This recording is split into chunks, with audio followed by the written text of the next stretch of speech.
Halo guys, kami dari kelompok 1 Good Governance akan membahas mengenai struktur tata kelola perusahaan yang menjadi fondasi penting untuk mencapai praktik manajemen yang baik dan efektif. Dengan struktur yang tepat, perusahaan dapat memastikan akuntabilitas, transparansi, dan keberlanjutan dalam pengambilan keputusan serta pelaksanaan strategi bisnis perusahaan.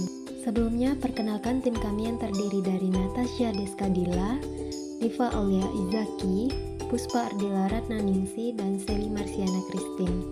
Nah, apa saja dan bagaimana sih struktur dari tata kelola perusahaan itu? Yuk kita simak penjelasannya.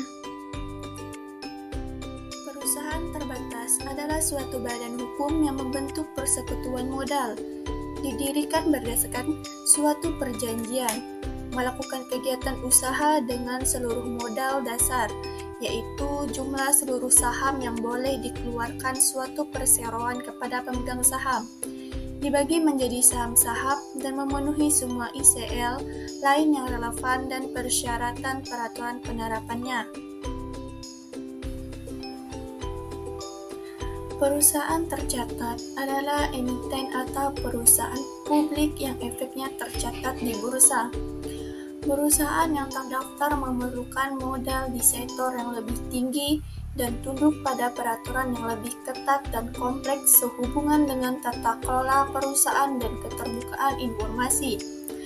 Perusahaan yang terdaftar pada umumnya lebih cocok untuk perusahaan besar dan sedang berkembang yang mungkin ingin memperoleh pendanaan di pasar ekuitas. Contoh perusahaan tercatat ini adalah PT Pertamina, PT Kimia Farma Terbuka, PT Telekomunikasi Indonesia, PT Garuda Indonesia, dan lain sebagainya. Oke, di sini ada perusahaan tidak tercatat. Sebelumnya yaitu perusahaan tercatat. Perusahaan tidak tercatat ini perusahaan yang sahamnya tidak diperdagangkan di bursa efek atau pasar modal. Mereka biasanya lebih kecil dan memiliki kepemilikan yang lebih terpusat dibandingkan dengan perusahaan yang terdaftar di bursa efek. Contoh perusahaan tidak tercatat ini yaitu seperti usaha kecil yang biasa disebut UMKM. Kelebihan perusahaan terbatas. Yang pertama, akses terhadap investor. Akses terhadap investor perusahaan yang terdaftar memiliki peluang lebih besar untuk menarik investasi dari banyak investor dan dengan biaya yang lebih rendah. Perusahaan tercatat juga mempunyai kewajiban keterbukaan informasi yang meningkatkan 5 transparansi dibandingkan dengan bentuk badan hukum lainnya, sehingga menarik bagi investor. Hal ini penting bagi perusahaan di sektor padat modal seperti perbankan, yang memerlukan investasi besar dan biasanya sulit diperoleh dari pemberi pinjaman perorangan. Yang kedua, meningkatkan valuasi aset perusahaan. Meningkatkan valuasi aset perusahaan berarti meningkatkan nilai ekonomis dari aset yang dimiliki oleh perusahaan. Dalam konteks manajemen aset, ini adalah salah satu tujuan utama yang diharapkan dapat dicapai melalui optimalisasi penggunaan, pemeliharaan yang efektif, dan investasi yang tepat pada aset yang memberikan nilai tertinggi. Kekurangan perusahaan terbatas. Yang pertama, lapor ke Bursa Efek Indonesia. Lapor ke Bursa Efek Indonesia dapat mengurangi fleksibilitas strategis. Kewajiban pelaporan yang ketat dapat membatasi fleksibilitas perusahaan dalam membuat dan melaksanakan strategi bisnisnya. Perusahaan mungkin perlu mempertimbangkan implikasi pelaporan sebelum mengambil keputusan strategis yang dapat menghambat kemampuan mereka untuk beradaptasi dengan perubahan pasar yang dinamis. Hal ini dapat membuat perusahaan tertinggal dari pesaing yang lebih fleksibel dalam merespons perubahan pasar dan memiliki potensi penurunan nilai saham dengan adanya pengungkapan informasi negatif seperti kerugian finansial atau skandal hukum yang dapat memicu reaksi negatif dari investor dan menyebabkan penurunan harga saham perusahaan. Hal ini dapat berdampak negatif pada kekayaan pemegang saham dan prospek keuangan perusahaan secara keseluruhan. Penurunan nilai saham dapat membuat perusahaan lebih sulit untuk mendapatkan pendanaan dan menarik investor baru. Yang kedua, keterbukaan informasi. Keterbukaan informasi pada perusahaan dapat mengungkapkan informasi tertentu kepada publik yang memungkinkan pesaing untuk mempelajari strategi, rencana, dan teknologi perusahaan. Hal ini dapat memberi mereka keunggulan kompetitif dan membahayakan posisi pasar perusahaan. Selain itu, juga dapat meningkatkan risiko penyalahgunaan informasi. Informasi sensitif dapat disalahgunakan oleh pihak yang tidak bertanggung jawab untuk tujuan ilegal, seperti manipulasi pasar atau insider trading, sehingga dapat mempengaruhi keputusan yang dibuat oleh pihak-pihak yang berkepentingan. Hal ini dapat merusak reputasi perusahaan dan berakibat sanksi hukum. Yang terakhir, strategi bisnis mudah diketahui kompetitor. Strategi bisnis yang mudah diketahui kompetitor dapat mengarah pada keterjaminan yang kurang dalam perlindungan informasi yang sensitif. Informasi yang sensitif dapat digunakan oleh kompetitor untuk mempengaruhi keputusan perusahaan atau untuk mengambil keuntungan dari informasi yang diberikan. Selain itu, strategi bisnis yang mudah diketahui kompetitor dapat mengarah pada pengungkapan informasi yang tidak akurat atau tidak lengkap. Informasi yang tidak akurat atau tidak lengkap dapat mempengaruhi keputusan pihak-pihak yang berkepentingan dan dapat berakibat pada kerugian perusahaan. Strategi yang mudah diketahui oleh perusahaan lain dapat digunakan untuk mengantisipasi langkah perusahaan dan mengganggu kinerja bisnis. Rapat Umum Pemegang Saham. Rapat Umum Pemegang Saham merupakan organ perseroan yang mempunyai wewenang yang tidak diberikan kepada Dewan Komisaris atau direksi dalam batas yang ditentukan dalam peraturan perundang-undangan dan anggaran dasar. Perseroan terbatas sebagai salah satu bentuk usaha ekonomi yang memiliki organ-organ spesifik, diantaranya sebagai berikut. Yang pertama, Rapat Umum Pemegang Saham yang bertugas untuk menentukan segala kebijaksanaan umum perseroan. Yang kedua adalah direksi yang bertugas menjalankan kebijakan-kebijakan yang telah ditetapkan Rapat Umum Pemegang Saham. Yang ketiga adalah komisaris yang bertugas sebagai pengawas untuk dan atas nama pemegang saham. Hak pemegang saham terhadap pelaksanaan Rapat Umum Pemegang Saham. Ketentuan hak pemegang saham untuk dapat melaksanakan Rapat Umum Pemegang Saham dapat terlaksana jika direksi berhalangan untuk melaksanakan Rapat Umum Pemegang Saham. Berhalangannya direksi dalam pelaksanaan Rapat Umum Pemegang Saham tersebut, maka kewajiban pelaksanaan Rapat Umum Pemegang Saham berada pada Dewan Komisaris. Hak pemegang saham terhadap pelaksanaan Rapat Umum Pemegang Saham. Ketentuan hak pemegang saham untuk dapat melaksanakan Rapat Umum Pemegang Keputusan Rapat Umum Pemegang Saham. Menurut ketentuan dalam pasal 87 UU PT nomor 40 tahun 2007 menyatakan, keputusan Rapat Umum Pemegang Saham diambil berdasarkan musyawarah untuk mufakat.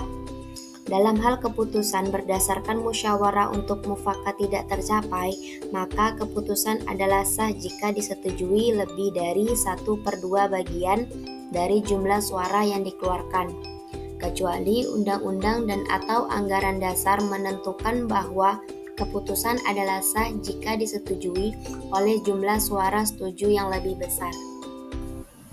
Kepengurusan perusahaan terbatas di Indonesia menganut sistem 2 badan atau two board system, yaitu Dewan Komisaris dan Direksi yang mempunyai wewenang dan tanggung jawab yang jelas sesuai dengan fungsinya masing-masing, sebagaimana diamanahkan dalam anggaran dasar dan peraturan perundang-undangan.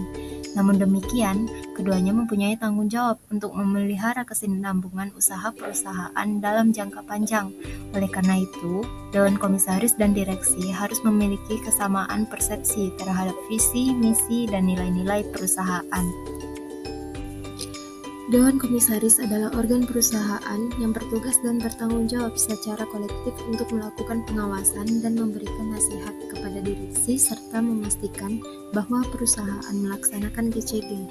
Fungsi Dewan Komisaris yang pertama adalah dalam hal Dewan Komisaris mengambil keputusan mengenai hal-hal yang ditetapkan dalam anggaran dasar atau peraturan perundang-undangan. Pengambilan keputusan tersebut dilakukan dalam fungsinya sebagai pengawas, sehingga keputusan kegiatan operasional tetap menjadi tanggung jawab direksi.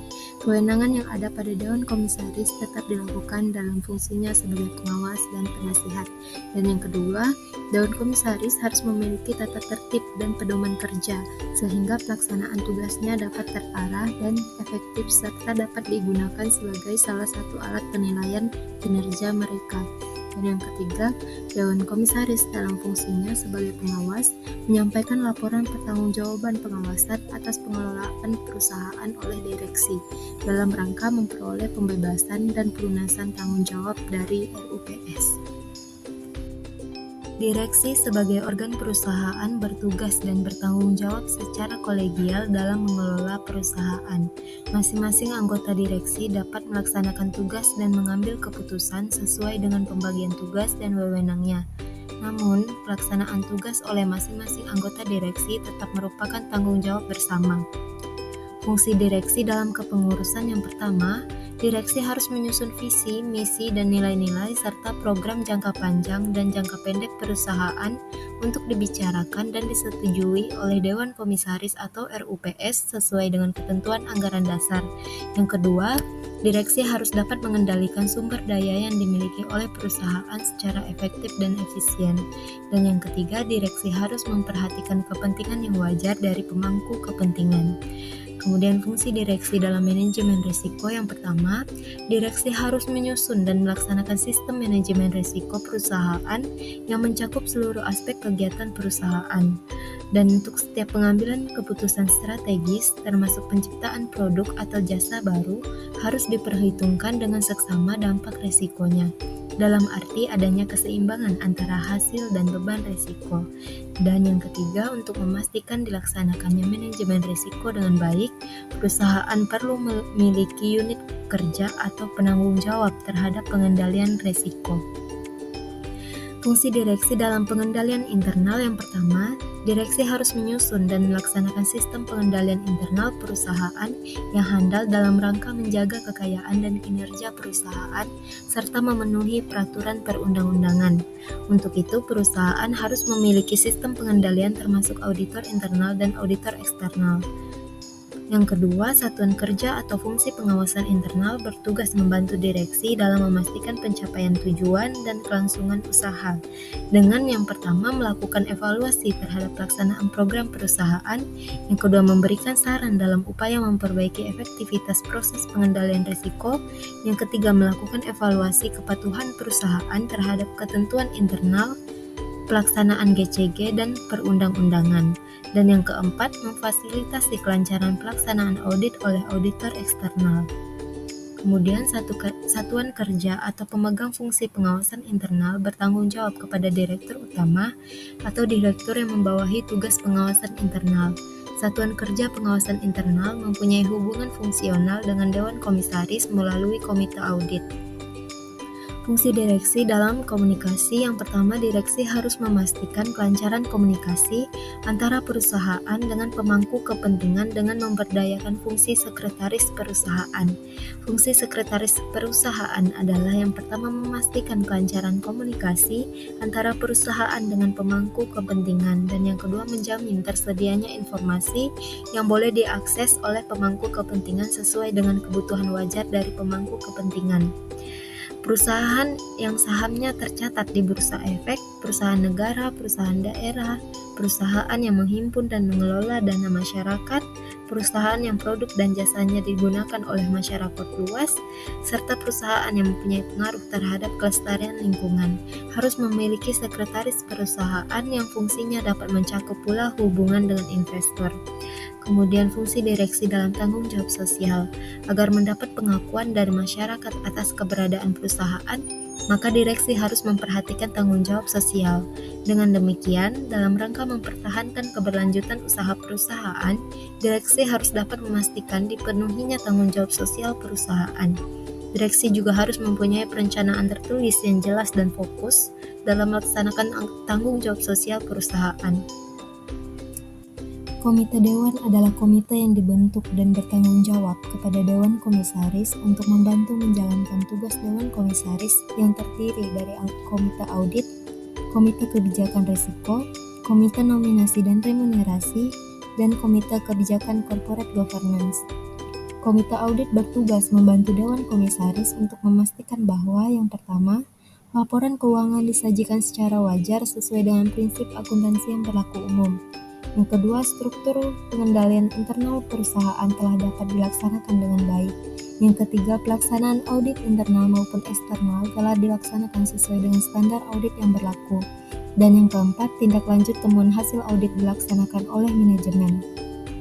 Komite Audit memproses calon auditor eksternal termasuk imbalan jasanya untuk disampaikan kepada Dewan Komisaris. Yang kedua ada Komite Kebijakan Risiko yang bertugas membantu Dewan Komisaris dalam mengkaji sistem manajemen risiko yang disusun oleh direksi serta menilai toleransi risiko yang dapat diambil oleh perusahaan.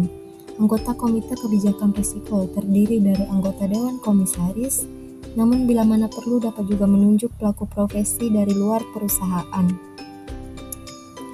Yang ketiga ada Komite Nominasi dan Remunerasi yang bertugas membantu Dewan Komisaris menetapkan kriteria pemilihan calon anggota dan mempersiapkan calon anggota Dewan Komisaris dan direksi dan mengusulkan besaran remunerasinya. Dewan Komisaris dapat mengajukan calon tersebut dan remunerasinya untuk memperoleh keputusan RUPS dengan cara sesuai ketentuan anggaran dasar. Yang keempat ada Komite Kebijakan Corporate Governance yang bertugas membantu Dewan Komisaris dalam mengkaji kebijakan GCG secara menyeluruh yang disusun oleh direksi serta menilai konsistensi penerapannya, termasuk yang berkaitan dengan etika bisnis dan tanggung jawab sosial perusahaan. Selanjutnya, sekretaris perusahaan. Setiap perusahaan yang terdaftar di Indonesia harus memiliki seorang sekretaris perusahaan.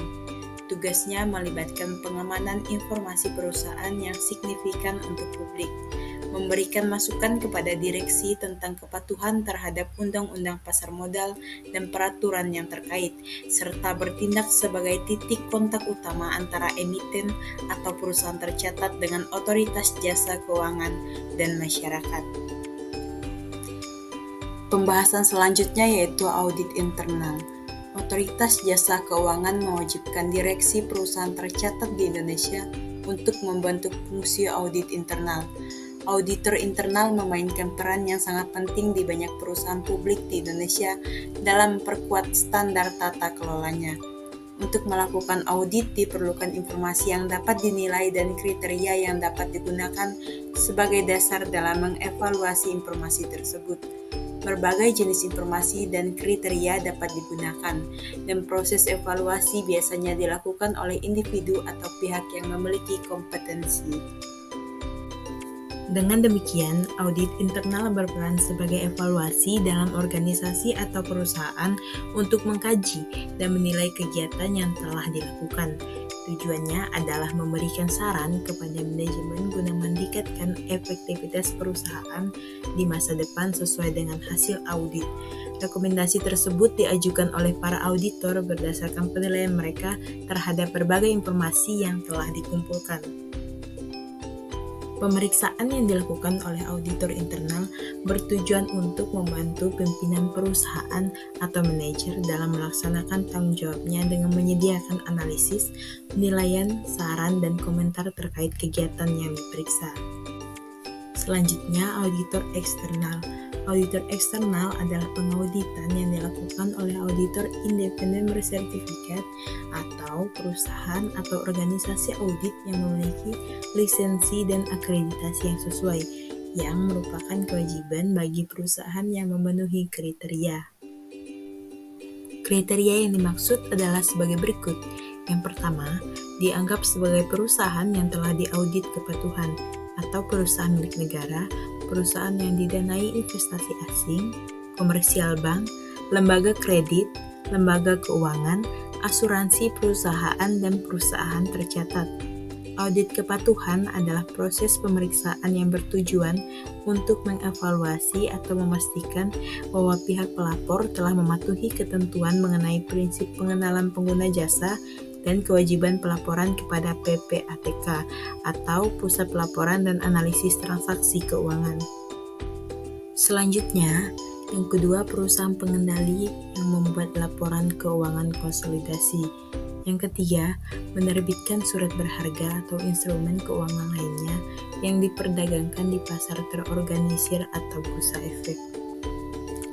Untuk perusahaan tercatat, auditor eksternal merupakan entitas independen di dalam perusahaan yang dipilih oleh Rapat Umum Pemegang Saham dari daftar auditor yang telah diberi wewenang oleh Kementerian Keuangan untuk mengaudit laporan keuangan perusahaan tercatat, menyusun laporan audit, dan mengirimkan laporan tersebut kepada direksi. Sekian pemaparan materi mengenai struktur tata kelola perusahaan. Semoga bermanfaat dan thanks for watching.